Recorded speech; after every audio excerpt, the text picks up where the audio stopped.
Alright, today I made my next vehicular purchase, which is this, a 1985 Honda Accord LX sedan. It has this sort of light blue exterior. You can see it has lots of chrome around the windows, and the door handles, and also along this body side molding. Have just 14-inch steel wheels. Actually, excuse me, they're 13s. You have 13-inch steel wheels with plastic wheel covers.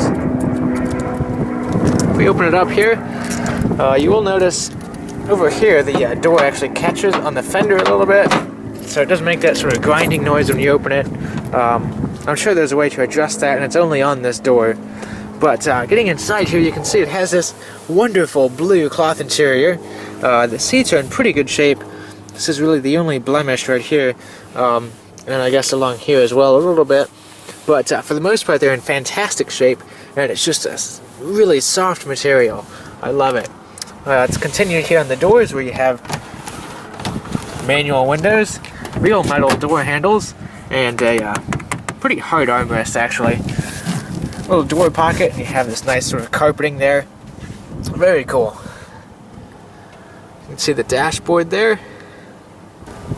And if we come around the back, this is the part of the car I'm not really a big fan of. You can see there's lots of rust along this deck lid, and in fact we think it might even be leaking into the trunk here. We'll just open that up.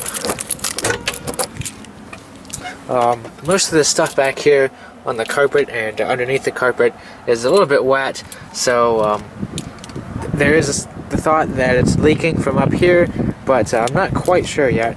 I only got this car a few hours ago. Have a single exhaust outlet.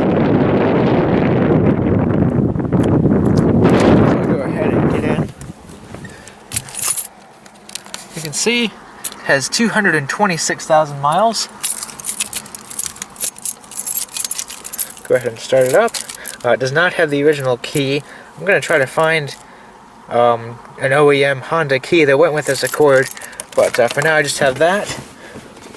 And we'll push in the clutch. I do usually park it in gear as well, because the parking brake just doesn't seem to go up very far. We'll go ahead and start it up.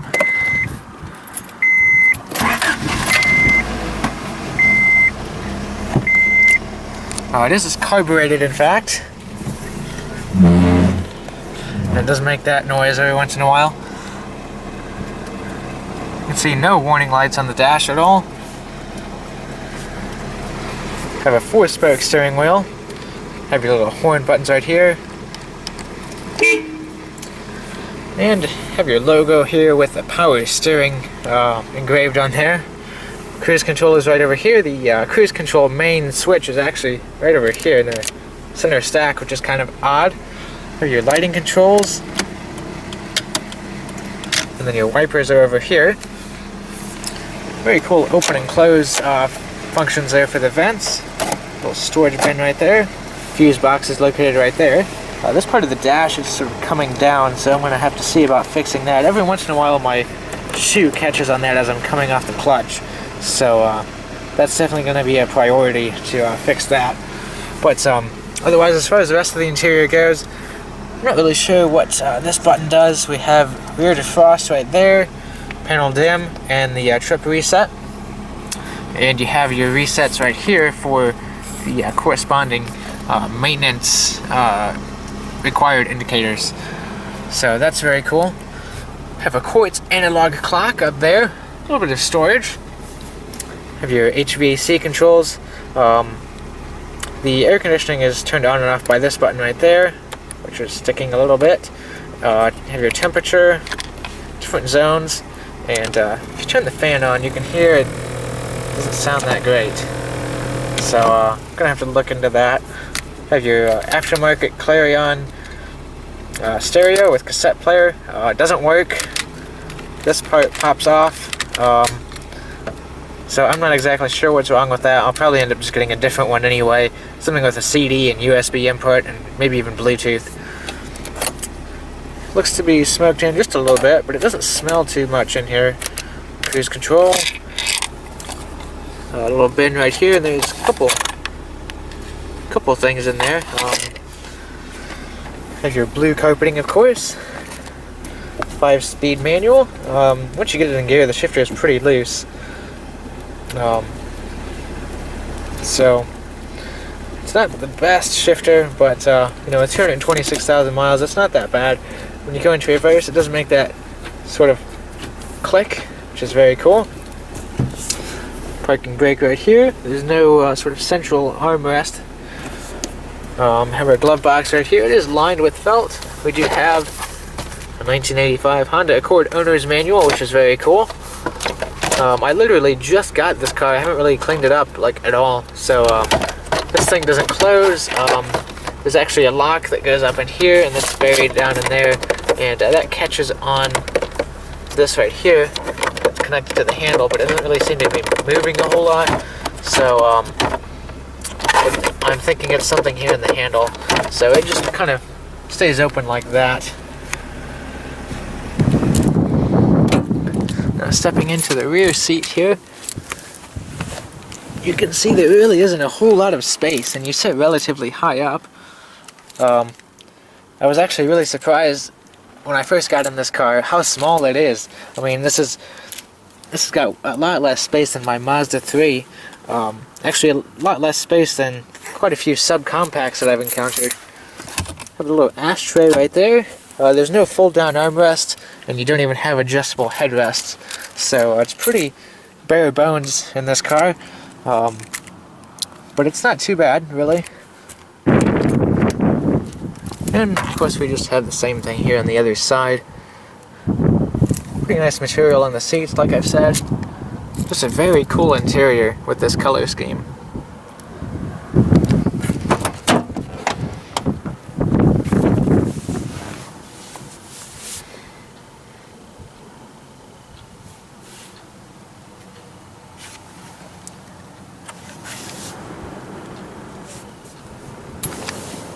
Go ahead and open up the hood.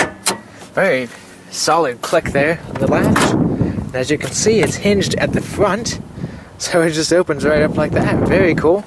And under the hood here we have what I believe is Honda's ES2 engine.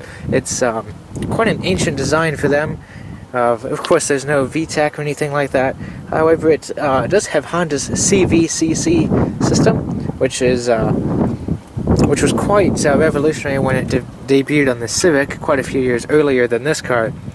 It's just a 1.8 liter inline 4, 12 valves, so 3 valves per cylinder. I believe it's just a single overhead cam. Actually just got the oil changed in it earlier today. None of the dealerships here in town could fit it in, so I just went to Walmart, and they were just completely puzzled by this car. It was so funny. The guy pulled it into the bay, popped the hood, and the lady standing there tried to open it from the front, and I said, no, it's hinged at the front. You open it by the windshield.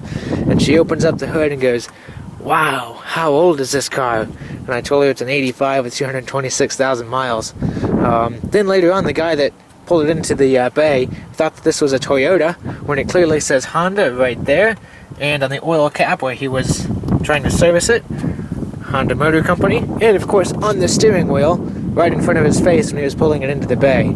So it was quite an intriguing experience. So we'll just close that up. I think the exterior of this car can really be cleaned up pretty well. It's missing the logo on the front. I have it, it's in the glove box. It just I think some portion of the grille in there has broken off, and so it doesn't really have any means of holding itself in anymore. But I'm going to wash it and wax it this weekend, clean out the interior, and make some more videos of it.